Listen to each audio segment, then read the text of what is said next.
Welcome to another For the Glory guide video. This is a guide to enclosures or obstacles. Applies to both ancients and medieval. So enclosures are the irrigation ditches that appear on Middle Eastern agricultural maps in some scenarios. They have various special rules surrounding them. If you've played Pike and Shot, they're fairly similar to the hedgerows in English Civil War maps. Okay, so what do they do? They have a few notable features. For one thing, they protect infantry from flank or rear attacks.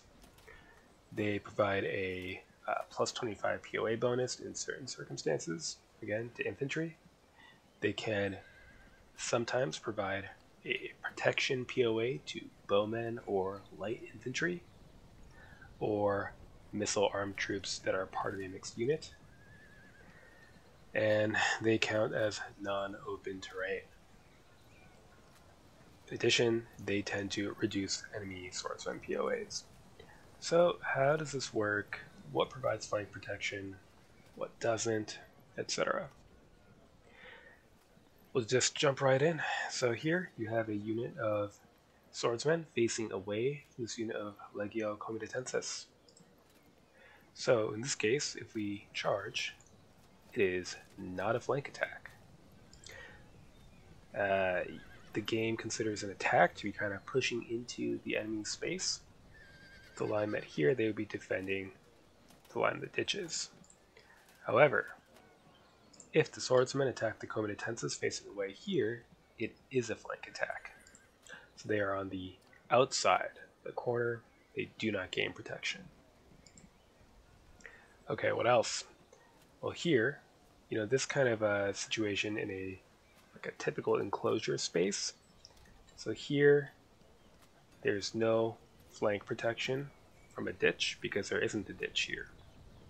But if we have these lancers charge, they don't get lancer POA because space inside the enclosure is still considered non-open terrain.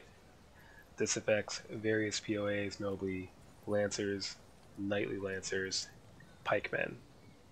It also has an effect on some cohesion test modifiers, like losing to heavy foot or losing to cavalry in open terrain would not apply in this situation. Alright, what else? Well, we'll take a look at evasion. So, here we have a typical situation. Foot charging lights, they're going to fail to catch. Okay, and then if we try to charge with this unit as follow-up, they get defending obstacle plus 25 to their light spear 100. In the melee phase, light spear doesn't count for anything, but being light infantry defending an obstacle who are not fragmented or severely disordered, they gain protected up to 100 POA, so plus 100.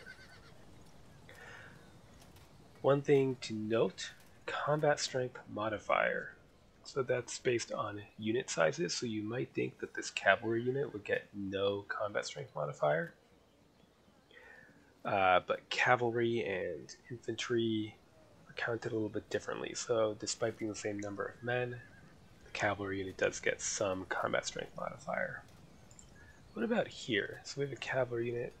Light infantry will attempt evasion. And they succeed this time. Let's reload.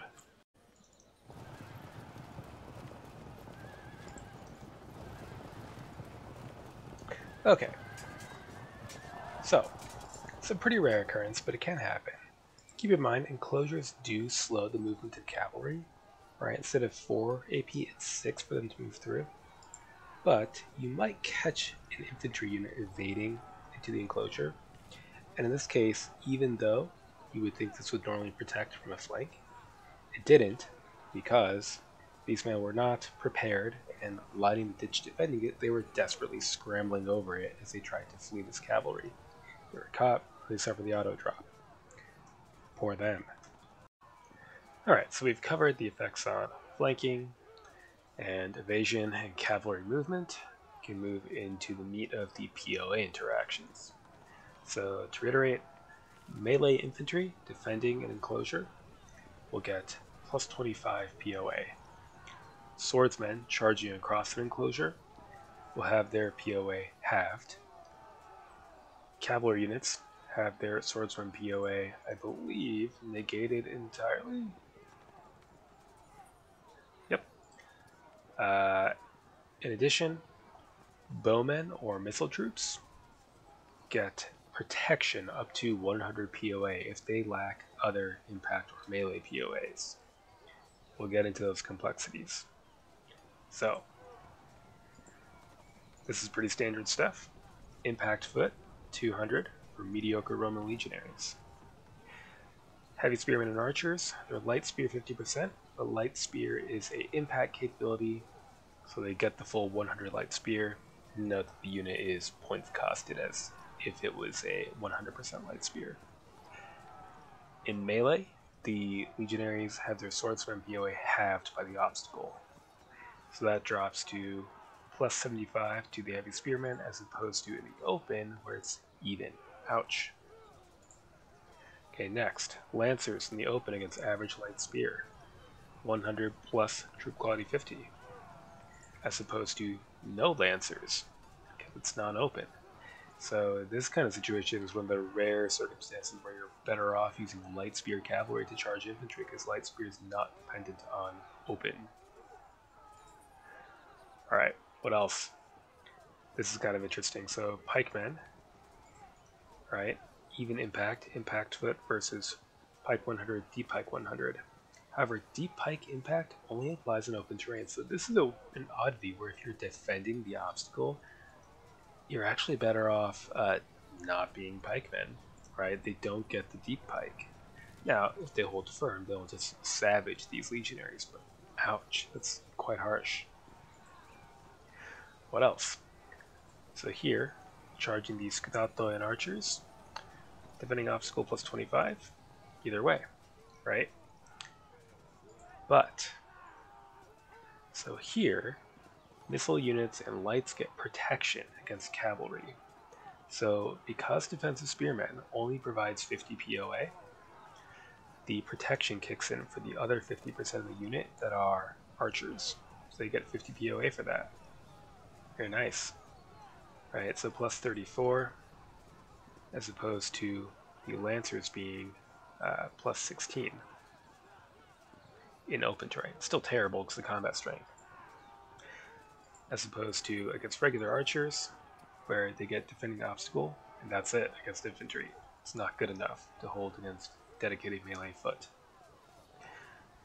But against lancers, right, in the open, it's absolutely savage. They get the maximum 200 POA on impact, and in melee. But no lancer because non-open, and protection against cavalry 100. Then no swordsman across the obstacle for cavalry, and protection 100. So Sparabara are bowmen. People sometimes think they're medium foot because of their light spear swordsman capability, but they are bowmen, which means cavalry get the mounted versus bowmen plus 100 against them in the open. They don't get it here, and they gain protection plus 50 in melee in addition to their 50 swordsmen to bring them up to 100.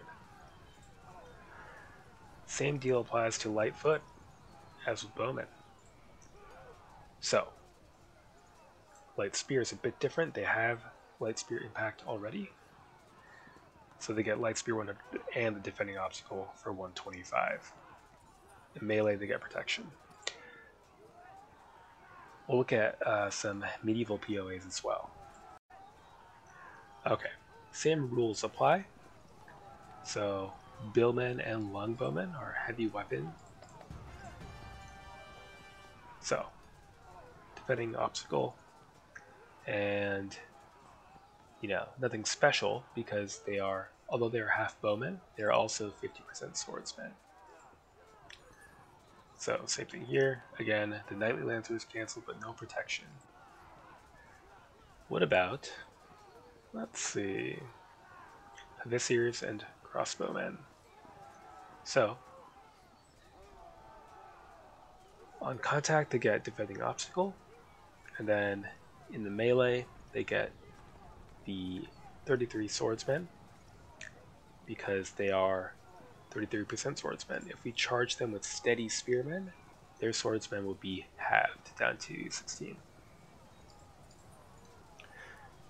Alright, and here, well, let's see, who gets protection? Well, longbowmen do, right? Normally they get no impact, but here, protection 100. And then in melee, they already have 100 swordsmen, so then they get the defending obstacle plus 25. Alright, so that's a decent overview of POAs. How do you use these enclosures? Well, let's look at some generated maps. So here we are, Middle Eastern Agricultural. Enclosures. So, side A, you could make use of the enclosure if you felt that you couldn't contest this, right? This is a perfect spot for bowmen, etc. This is too far back to be of use. If you were side B, you run into one of the problems of enclosures. They are irrigation ditches, which means they're on low ground, which means if there is high ground on your map, this sucks. You don't really want to defend these. Despite all the defensive bonuses, your opponent could line foot up here, line bows behind, just rain missiles down. That 25 of the height cancels the enclosure, so brutal. And of course it offers no protection against missile fire. But often enclosures will appear on one side or the other of the map. If you are an army deficient in light horse, and your opponent has a good cavalry wing, you can rapidly deploy infantry into enclosures to either wait for reinforcement or to dissuade any movement in that direction, because even Lightfoot, unaided, can really savage cavalry or at least severely delay much more expensive units from this kind of position.